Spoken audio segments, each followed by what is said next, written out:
네, 당당하고 결연하게 대처하라라는 문재인 대통령의 발언과 관련해서 여당은 미국의 조치를 성토하고 당당하게 대처해야 한다라는 입장입니다. 야당은 통상 문제에 대해서 정면 대응하는 것은 잘못된 판단이라고 비판하고 있습니다. 최문석 기자 나오십시오. 네, 정치부입니다. 네, 여야 시각이 엇갈리고 있군요. 네, 그렇습니다. 우선 여당인 더불어민주당은 철강 제재 등 미국의 통상 압력을 성토하며 정면 대응 입장을 밝혔습니다. 불합리한 보호무역 조치에 대한 결연한 대응을 강조한 문재인 대통령 입장과 정부의 대응 기조의 보조를 맞춘 것입니다. 우원식 원내대표는 오늘 원내대책회의에서 미국의 독단적인 조치에 강한 유감을 표명하며 잘못된 보복 관세는 즉각 철회해야 한다면서 미국의 조치가 세계 무역기구 규정을 위배한 것이 없는지 면밀히 살피고 상응하는 보복 조치를 적극 검토해야 한다고 강조했습니다. 김태년 정책위 의장도 민주당과 정부는 미국의 통상 압력과 보호무역주의에 맞서 국제무역규범이 허용하는 범위 내에서 모든 수단을 강구하며 당당하게 대처해 나갈 것이라고 밝혔습니다.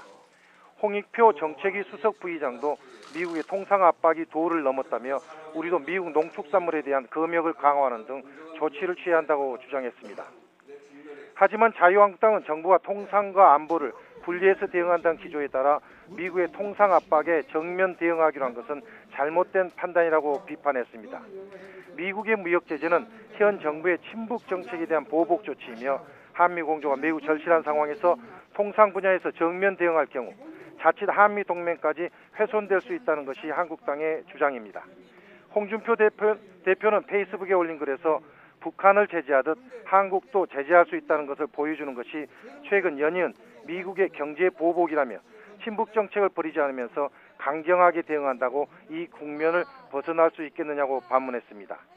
바른미래당은 문재인 대통령이 미국의 통상 압박에 대해 당당하고 결연한 대응을 주문한 것과 관련해 한미 관계에 미칠 부작용을 우려하면서 청와대와 내각의 외교안보 라인 전면 교체를 촉구했습니다. 네, 한국GM 군산공장 폐쇄에 대해서는 오늘 각 당에서 어떤 목소리들 나왔고요. 어떻게 움직이고 있습니까? 네, 더불어민주당은 오늘 한국GM 군산공장 폐쇄 사태와 관련해 경영진과 노조를 연쇄 면담하는 등 수습책 논의를 위해서 진땀을 쏟고 있습니다.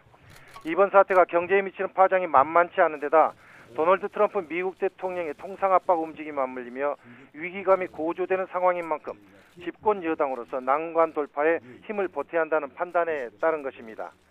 민주당은 GM 경영진이 한국 GM에 대한 3조 원의 차액금 문제를 해결하고 본사에 내는 로열티를 조정하는 등 경영 정상화에 책임 있는 모습을 보이는 것이 우선이라는 입장입니다.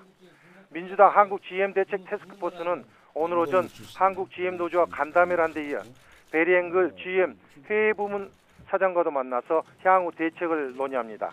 앵글 사장과 회동하는 자리에는 민주당뿐 아니라 바른미래당, 민주평화당의 GM 사태 TF도 함께 참석하기로 했습니다. 자유한국당 김성태 원내대표는 한국 GM의 군산공장 폐쇄 문제를 거론하면서 문재인 정권은 지난 9개월간 정치보복과 소통을 하느라 날이 샜다며 최저임금 인상 등으로 시장의 혼란만 가중됐다고 꼬집었습니다. 자유한국당 김무성 의원도 청와대 참모들은 한국 GM 군산공장 폐쇄 사태가 심각해지자 꿀먹은 벙어리가 된 채 아무런 대책도 내놓지 못하고 있다고 비판했습니다. 김 의원은 오늘 국회에서 열린 토론에서 한국 GM 군산공장 폐쇄에 대해 청와대 장하성 정책실장, 김현철 경제보좌관, 김수현 사회수석 등 참모들이 사전에 인지하지 못했다며 이같이 주장했습니다. 지금까지 YTN 최문석입니다.